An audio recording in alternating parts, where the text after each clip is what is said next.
This is problem 9-88E. It is on page 543 and 544.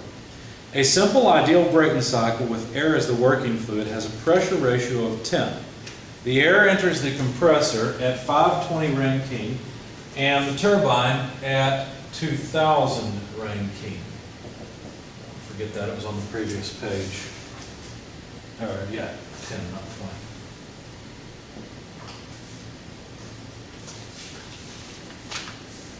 Okay, accounting for the variation of specific heats with temperature, determine A, the air temperature at the compressor exit, and B, the backwork ratio, C, the thermal efficiency.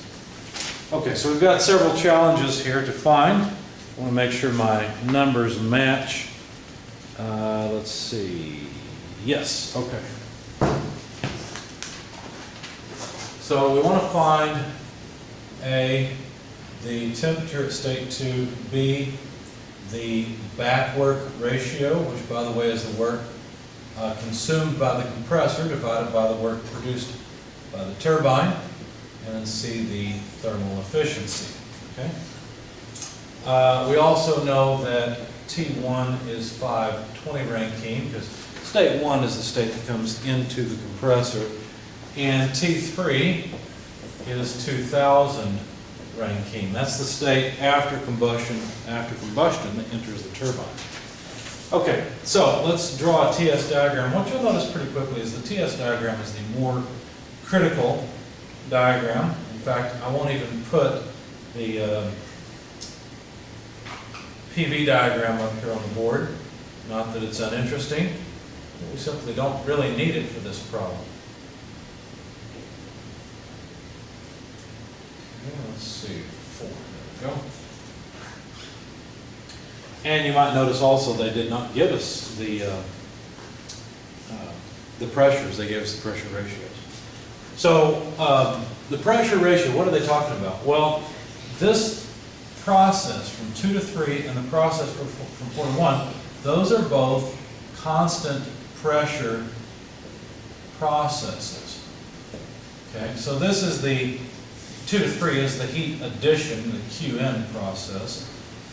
4 to 1 is the Q out, the heat rejection process. Okay, so 1 and 2 are related isotropically, 3 and 4 are related isotropically, but 2 and 3 and 1 and 4 are related as constant pressure processes. This pressure ratio that they gave us is really just the low pressure over the high pressure. Notice the states at 1 and 4 are the same pressure, same way as 2 and 3. And so it doesn't matter which ratio you look at. You could look at, for example, P2 over P1, or you could talk about P3 over P4. Both of those would have the same pressure ratio of 10. So the PV diagram is pretty unimportant in this problem. All right. Now to solve this problem, probably the best way to do it is just go through. In fact, they're kind of pulling us that way. They've given us the temperature in state 1. They want us to find the temperature in state 2, so we're just going to walk around the cycle diagram from one known state to the next and solve it. So from state 1 to state 2, the temperature is 520. In state 1, 1 and 2 are related isotropically, so we can use an isentropic relationship. Now, we can't use the first, second, or third isentropic relationship. We have to use a PR or a VR type of relationship, because those are the relationships that take into account the variations of specific heat. Okay, so since this is just the pressure ratio RP, which is 10, then we can say PR2 is just 10 times PR1.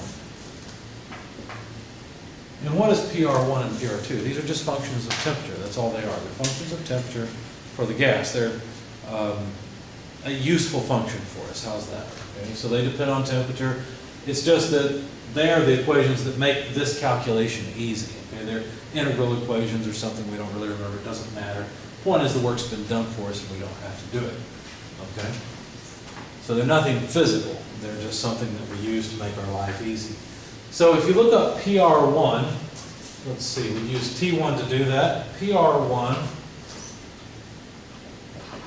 is 1.2147. It's non-dimensional. And so what that means is that PR2, well, we just move the decimal place over 12.147. Okay, so that solves state 2 for us. Now, to find the temperature in state 2, all we have to do is take the 12.147 PR value, go into the table, and look up the temperature. It'd be nice if this number ended up as one of the lines, but it doesn't, of course, so we have to interpolate. So, using PR2 equals 12.147, we can interpolate and find that T2 is about I'll tell you what, I'll write it over here, is about 996 and a half Rankine. And you, of course, should go through this interpolation, make sure you know how to do all of this stuff, but there's the result. It's just an interpolation. The key part is knowing that this is the proper isentropic equation to use. The reason we didn't use the one with V's, with volumes in it, is because we don't have volumes. We only have a pressure ratio, so that's why we chose this one. Now, while we're here, remember this is a flowing system. This is a system with open, steady flow. And so what I'd like to do, I may as well go ahead and read off the enthalpies as well while I'm here. In fact, I think I'll make a table of enthalpies versus states. I may add to it later, so I'll give myself enough room to add something to this later. So state 1, 2, 3, 4. I'll go ahead and make a mark and reserve that. I don't know that I'll need it. I guess that'd be a good place to put the PRs. State 1 is 1.2147. State 2, 12.147.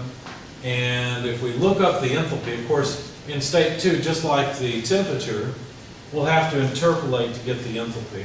I did that and I came up with 240.11, and this is BTUs per pound mass of specific enthalpy. Okay, now notice state 1's already solved. That's 520 Rankine. So we can simply look up the enthalpy there just like we looked up the relative pressure. So that's 124.27 BTUs per pound mass. Okay? So there are the enthalpies. Now, what else? Well, they want us to calculate the backwork ratio. In order to come up with a backwork ratio, we'll have to solve the rest of the problem.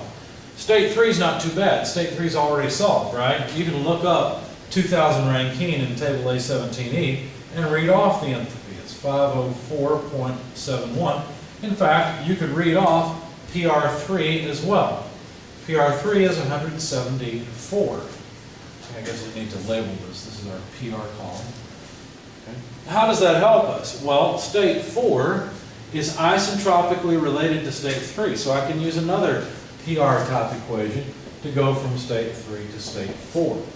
Okay, so PR3 over PR4 is P3 over P4, but P3 over P4 is just the pressure ratio, not the compression ratio, but the pressure ratio, which is 10.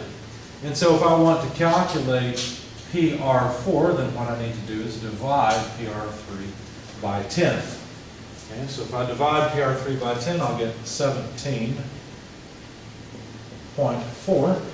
And from that, I can use that 17.4 in table A17E to find the enthalpy in state 4. Now, again, 17.4 is not a number in the table, right? It's in between some of the data, so we have to interpolate. So I got the enthalpy in state 4 by interpolation. It came up to 265.83 BTUs per pound mass. So now we've got all the enthalpies. We have everything we think we would need in order to solve problems, because we've solved the entire cycle. So, let's see if we can come up with the backwork ratio. The work consumed by the compressor is simply the work that goes into the air in moving the air from the low pressure state to the high pressure state in state 2. So however much work goes into the compressor, all that work goes into increasing the enthalpy of the air as it flows through the compressor. So do you see how that the compressor work is just the enthalpy change of the air? It's H2 over, or minus H1. Now the the turbine work produced by the turbine, is simply equal to the enthalpy change of the air as it drops in pressure through the turbine, because whatever energy left the air must have gone into work that the turbine is putting out. And so that is the difference in enthalpy between states 3 and 4. How did I know which one to write first? I just put the biggest one on first because I know that the compressor work, I want a positive number, turbine work, I want a positive number, and so that's what I did. I know that the enthalpy in state 2 and 3 are higher than the enthalpy in states 1 and 4 respectively. Okay? And since you have all the enthalpies, H1 through H4, you can just plug them in. When you do that, you find that the back work ratio is 48.5%. So there's another one of our answers. I guess I should have put it over here, but too late, there it is. To get the thermal efficiency, which is the last part, really that's defined as the net work output over the heat input. Notice I've written the specific work output over the specific heat input. Okay? Well, how much net work is put out of this system? Well, the turbine produces power, and some of it's consumed by the compressor. In fact, this says that 48.5% of the work produced by the turbine goes into the compressor. Okay? So, basically, you can calculate, well, let's do it this way. The network output would be the output from the turbine, H3 minus H4, less the work input to the compressor, H2 minus H1. Okay? Qin, where does Qin occur? Well, it occurs from state 2 to state 3. In fact, Qin, the heat transfer in, is what moves the air in the burner from state 2 up to state 3. So all this heat goes into the air and changes it or moves it from state 2 up to state 3. Okay, so if we plug all of these enthalpies, these again are just enthalpies 1 through 4, plug all that into your calculator, what you'll find is that the thermal efficiency is 46.5%.